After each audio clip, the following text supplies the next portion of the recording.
Donc je vous remercie. Donc au nom de notre groupe, je souhaite également adresser nos remerciements aux services et aux élus qui ont travaillé à ce rapport et qui nous l'ont présenté. Nous ne reviendrons pas très longuement sur le contexte politique national, si ce n'est pour rappeler notre attachement à des principes généraux. On pourrait presque être d'accord sur la tenue des comptes publics, la modération fiscale et des relations apaisées, respectueuses et constructives entre l'État et les collectivités. Ce point se rejoint. Mais je reviendrai plutôt sur l'épargne nette, puisque lors du budget primitif, il y a à peu près un an, vous nous annonciez 835 000 euros à peu près d'épargne nette. Et ce soir, nous nous retrouvons avec 2,1 millions d'euros, ce qui nous amène c'est une divergence de 156%. Donc voilà, ça nous interroge sur la qualité des prévisions qu'il y avait eu lors du budget primitif. Alors que vous assuriez encore au mois de juin, que c'était écrit dans le Var, recourir à la fiscalité de manière modérée et calibrée jusqu'à la fin du mandat, ou qu'encore en novembre dernier, lors d'une décision modificative, vous m'aviez dit que je n'avais pas souligné que la décision ne portait que sur 0,15% du montant total.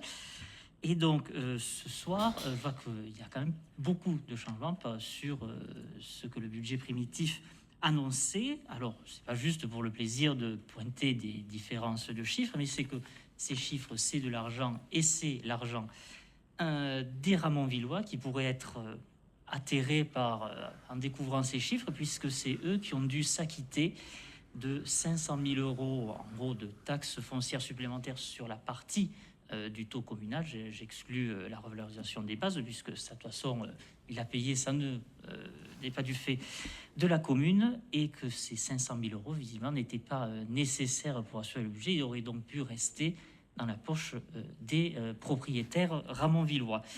Et en plus, donc, les ramonvillois continueront de payer ce taux chaque année avec la revalorisation des bases qui s'appliquera donc sur ce montant, alors que nous sommes, comme l'a rappelé d'ailleurs Monsieur Danjean, sur le podium des taux communaux de la Haute-Garonne en matière de taxes foncières.